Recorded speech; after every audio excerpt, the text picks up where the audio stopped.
Olá, boa noite. Eu sou o William Galvão e esse é o Jornal da Justiça desta segunda-feira, 20 de março. Supremo suspende despejo na região de Petrópolis, no Rio de Janeiro. A decisão do ministro Edson Fachin diz respeito a 40 ordens de demolição de casas e remoção de bens de famílias que moram nas margens da BR-040. Esse é um dos destaques de hoje. E você também acompanha nesta edição.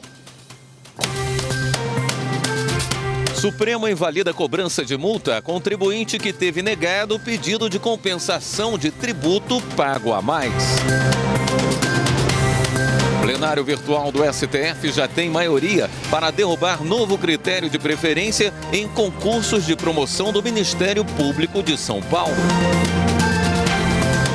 E ainda, STF valida a entrega voluntária de cidadão russo, mas somente após o fim das apurações sobre crimes cometidos no Brasil.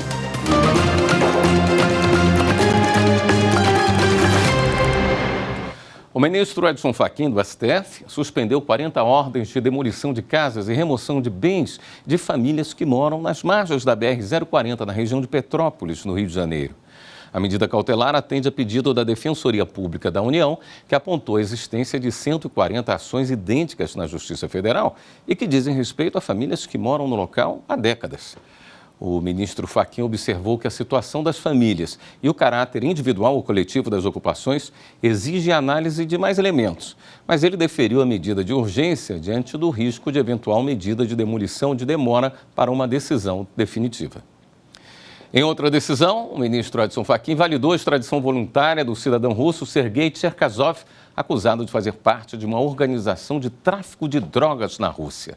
Mas, como ele também responde por outros crimes aqui no Brasil, o ministro determinou que ele seja extraditado só quando as investigações forem concluídas por aqui. Quem conta essa história é a repórter Viviane Novaes. Sergei Cherkasov é suspeito de integrar na Rússia uma organização criminosa ligada ao tráfico de drogas. No Brasil, ele é investigado por espionagem, lavagem de dinheiro e corrupção e já foi condenado a 15 anos de prisão por uso de documento falso pela Justiça de São Paulo. Sergei usou identidade brasileira falsificada para tentar se infiltrar no Tribunal Penal Internacional em Haia, na Holanda.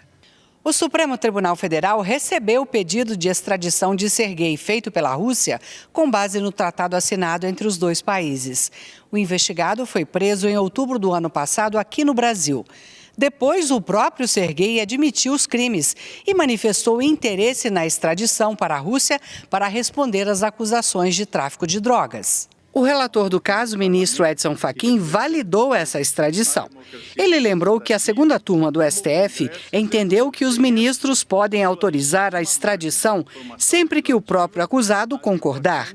Afirmou também que o processo preencheu todos os requisitos legais. O russo não teve indulto e os crimes não prescreveram. Mas o relator determinou que Sergei só volte para a Rússia quando a apuração sobre os crimes cometidos no Brasil for concluída. E manteve a prisão do russo durante as investigações aqui no país. Em decisão no plenário virtual, o Supremo decidiu que é inconstitucional a multa aplicada ao contribuinte que teve o pedido de compensação tributária não homologado pela Receita Federal. A repórter Marta Ferreira tem os detalhes. Toda vez que um contribuinte paga um tributo a mais, ele tem o direito de pedir a compensação. A Receita Federal tem 5 anos para homologar esse pedido. Se o pedido de ressarcimento ou homologação de compensação tributária for negado, aí é cobrada uma multa de 50% sobre o valor em causa. Essa multa acabou sendo questionada. A discussão começou no Tribunal Regional Federal da 4ª Região, que invalidou a multa por entender que a cobrança não está de acordo com a Constituição. A União, então, recorreu ao Supremo, alegando que o objetivo dessa multa seria evitar condutas abusivas. 2 processos sobre o tema foram julgados no plenário virtual. Uma ação direta de inconstitucionalidade de relatoria do ministro Gilmar Mendes e um recurso extraordinário com repercussão geral de relatoria do ministro Edson Fachin. O julgamento dos dois processos terminou na sexta-feira. No caso do recurso, o ministro Edson Fachin manteve a decisão do TRF da 4ª Região de que a multa é inconstitucional porque a mera não homologação de compensação tributária não consiste em ato ilícito com aptidão para ensejar sanção tributária. Para Fachin, essa multa automática viola o direito de petição do contribuinte.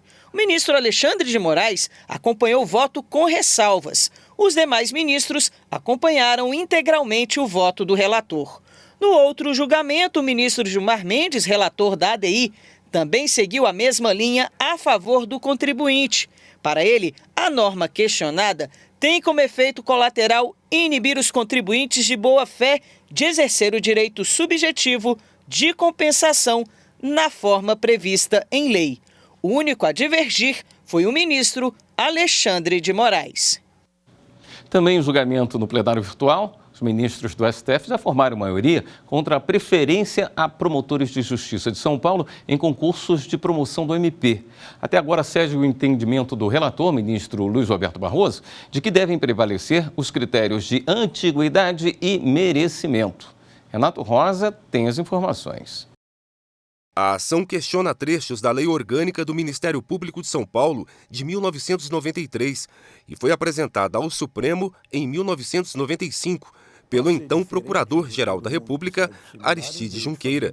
Ele explicou que a Constituição estabelece os critérios de antiguidade e merecimento para a promoção de magistrados e membros do Ministério Público. De acordo com o voto do relator, ministro Luiz Roberto Barroso, o critério de preferência desrespeita a antiguidade e o merecimento em promoções. Por outro lado, ressaltou que a preferência é justificada para concursos de remoção, pois prioriza a continuidade do serviço e a utilização da experiência daqueles que já desempenhavam determinadas atribuições. O caso está no plenário virtual do Supremo. O julgamento termina na próxima sexta-feira. Até agora, a maioria dos ministros votou de acordo com o entendimento do relator. Formou maioria para declarar a inconstitucionalidade da preferência em concursos de promoção do Ministério Público de São Paulo e validou o mesmo critério de preferência só para concursos de remoção de cargos específicos. Também reconheceu a competência privativa do Procurador-Geral de Justiça Estadual para ajuizar ação civil pública contra determinadas autoridades. A presidente do Supremo e do Conselho Nacional de Justiça, a ministra Rosa Weber, participou nesta segunda-feira de uma missão junto a comunidades indígenas do Alto Solimões e do Vale do Javari, no Amazonas. O objetivo é aproximar a justiça das populações originárias e reforçar a presença do Estado nesta região, considerada estratégica e com elevada importância para a preservação ambiental. Além de representantes do CNJ e do Tribunal de Justiça do Amazonas, participaram da missão o governador do estado e outros representantes do sistema de justiça. Organizações indígenas e indigenistas também acompanharam a programação. A missão marca o lançamento da segunda leva de traduções de cartazes com informações sobre audiências de custódia em 4 línguas indígenas. A Corregedoria Nacional de Justiça abriu reclamação disciplinar contra desembargador do Tribunal Regional Federal da 1ª Região, Evne Araújo. As operações foram deflagradas por ordem do Superior Tribunal de Justiça. Entre os alvos estão o desembargador Cândido Ribeiro e o filho dele, o advogado Ravik Ribeiro. Segundo a decisão da Corregedoria Nacional de Justiça, ambos são suspeitos de atuar na venda de sentenças a traficantes internacionais de drogas. O corregedor ministro Luiz Felipe Salomão apontou suspeita de envolvimento do magistrado em crimes de corrupção ativa, organização criminosa, lavagem de dinheiro e contra o sistema financeiro. Para Salomão, é preciso investigar na esfera administrativa se as acusações têm efetivo reflexo na atuação dele no tribunal. As condutas desrespeitam regras da Constituição Federal, da Lei Orgânica da Magistratura e do próprio Conselho Nacional de Justiça. A Corregedoria pediu ainda que a presidência do STJ repasse em 15 dias as informações de um eventual inquérito criminal, além do compartilhamento de provas quanto às duas operações em que os suspeitos são investigados. O Tribunal Regional Federal da Primeira Região também recebeu prazo de 48 horas para informar sobre os pedidos de providências e processos administrativos que envolvem o desembargador.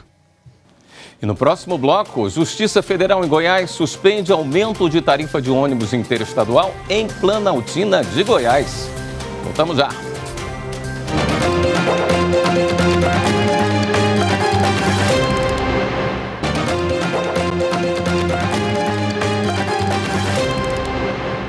A Corte Especial do Superior Tribunal de Justiça negou provimento ao rever tramitação da ação que discute multa bilionária em acordo de leniência. Rafael Porfírio.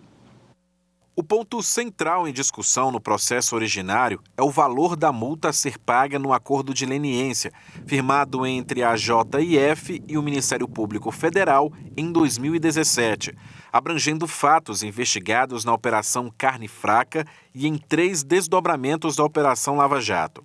A JIF, controladora do grupo JBS, concordou em pagar pouco mais de 10 bilhões em multa destinados a diversas instituições, entre elas o BNDES, a FUNCEF e a Petros.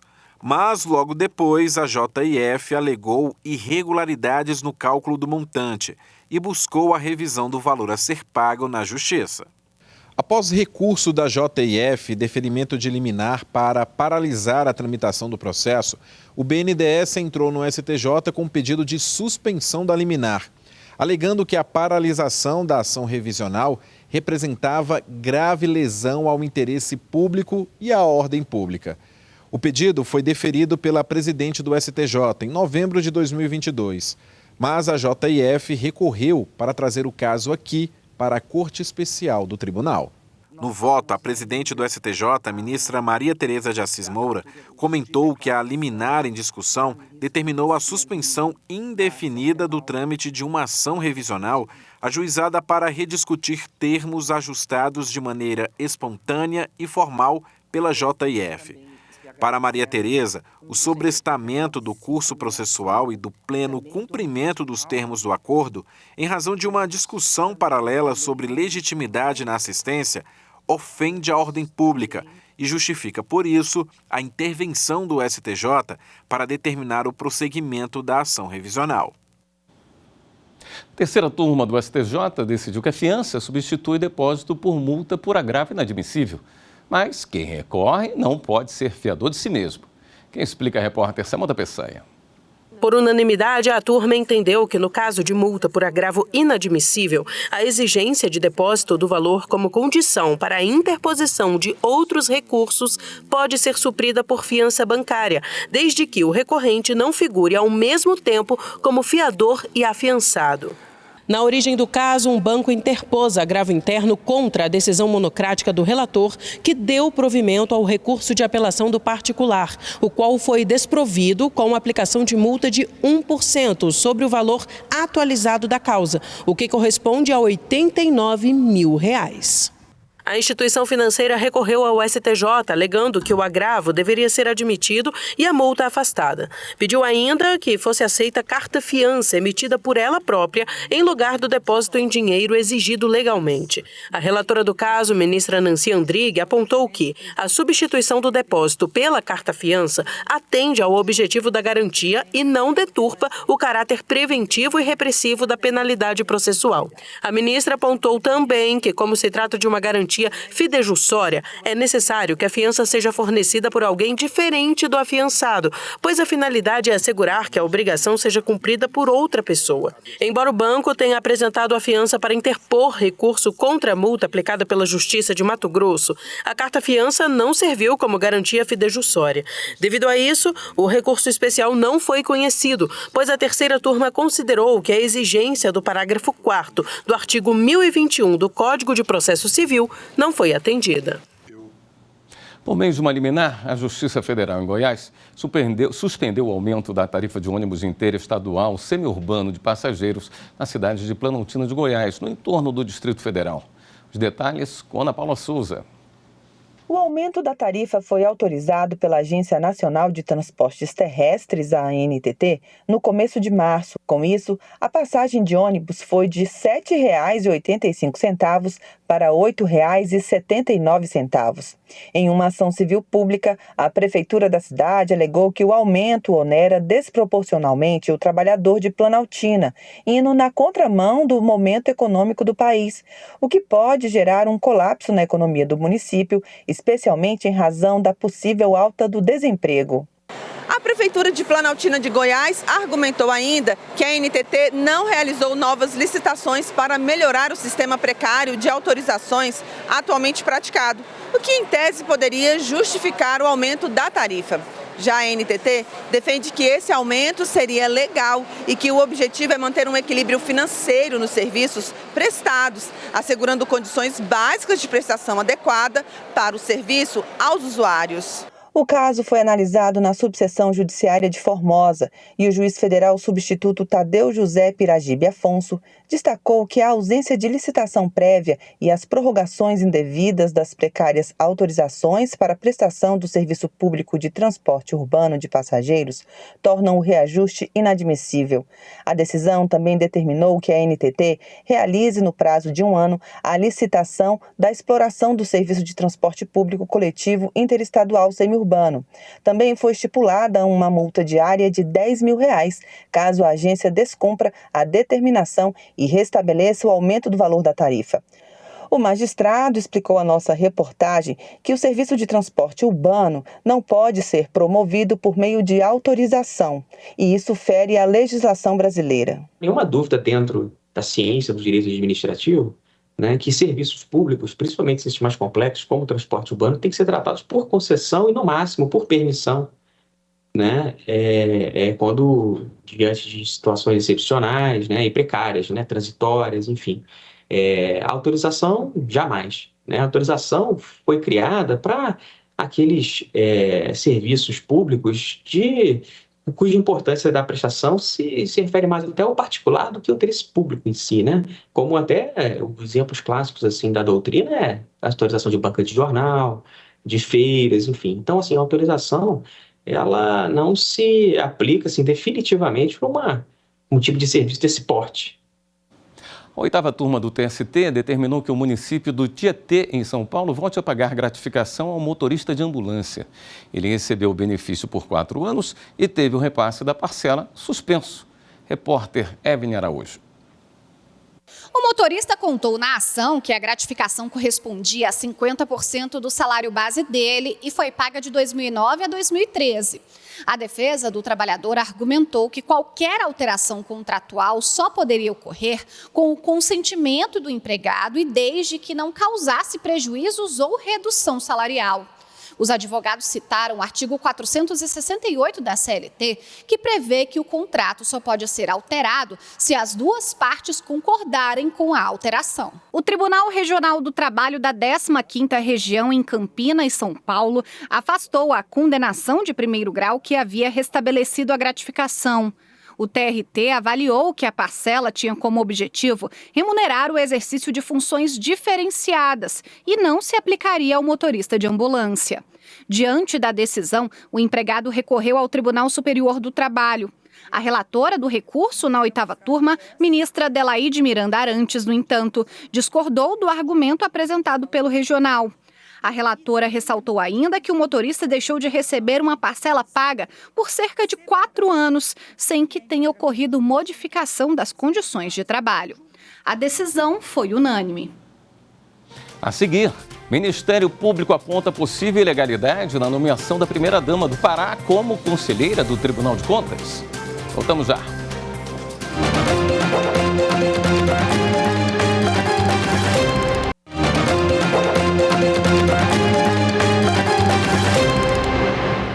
Procuradores do Ministério Público Federal apontaram uma possível ilegalidade na nomeação da primeira-dama do Pará como conselheira do Tribunal de Contas do Estado.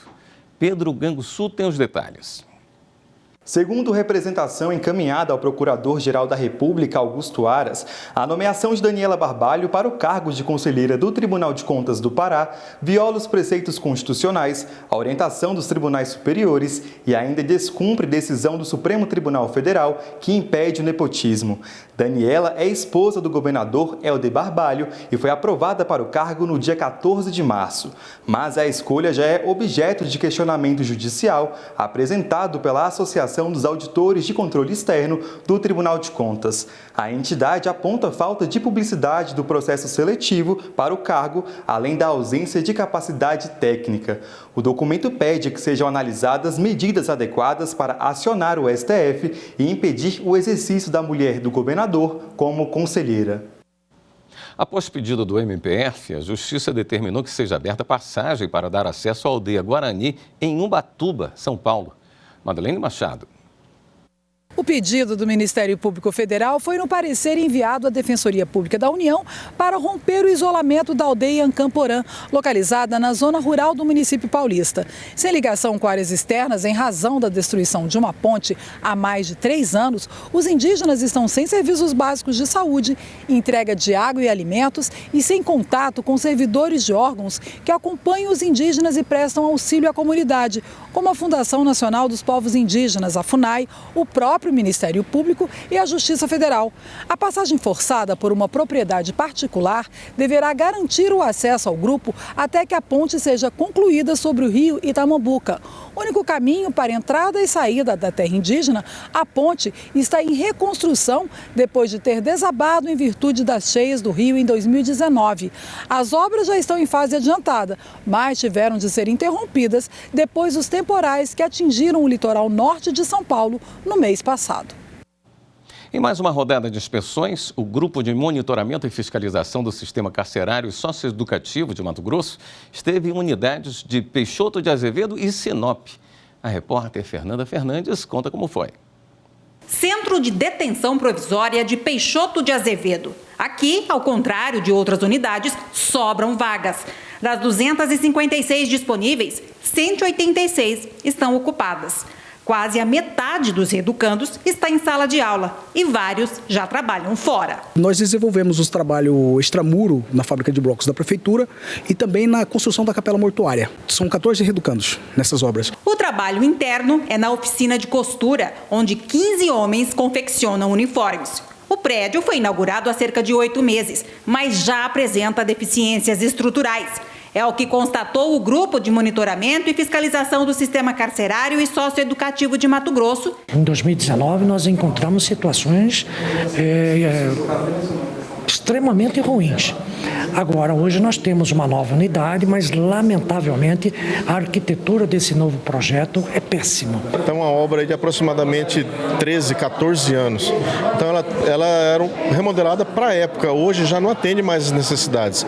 Então nós já estamos fazendo um estudo prévio para ver quais são as melhorias que devemos fazer nessa unidade. Conhecer a realidade da comarca, as dificuldades do nosso centro de detenção provisória e também possibilitar boas práticas, soluções de médio, curto prazo e longo prazo também.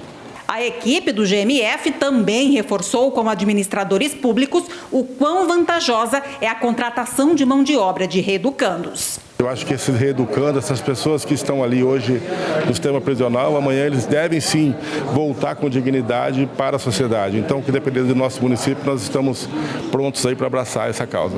Agora estamos em Sinop, penitenciária Ferrugem. 400 recuperandos, 154 estudam e 152 trabalham extra e intramuro, como este reeducando que coordena a fábrica de uniformes com produção mensal de 30 mil peças. Tudo isso através do trabalho de internos, que nunca viram uma máquina, nunca viram uma agulha, uma linha, mas por terem a oportunidade de desenvolver esse tipo de trabalho, hoje são profissionais nessa área. Mas por aqui também há dificuldades. Superlotação, a qualidade da refeição, a duração e a frequência das visitas foram alguns dos apontamentos e que terão atenção especial. Quando o GMF vem, o coordenador do GMF está presente, é como se estivesse referendando ou indo além. fazendo até a crítica, quando necessário, do trabalho desenvolvido rotineiramente no nosso dia a dia. Todas as situações diferenciadas são anotadas, far-se um relatório, e o desembargador Orlando é muito eficiente e cobra realmente de que não só nós, do Poder Judiciário, mas também do Poder Executivo, para que haja essa atenção. A passagem do GMF por Sinop ainda incluiu inspeção na unidade socioeducativa, que atende hoje 20 adolescentes, e finalizou com uma reunião com o prefeito para discutir a ampliação de contratação de mão de obra de quem um dia errou e precisa de oportunidade. Nós queremos ser parceiro, porque nós sabemos que lá tem boa mão de obra, uma mão de obra barata, uma economia grande para o município. Acho que esta aqui é a 11ª inspeção que fazemos neste ano e temos aí pelo menos mais 24 a serem feitas no decorrer do ano. Claro que algumas delas nós vamos ter que retornar, né, para ter novos contatos, verificar o que foi feito, o que se melhorou e o que ainda se tem por fazer. O Jornal da Justiça fica por aqui. Um ótimo início de semana para você. Até amanhã.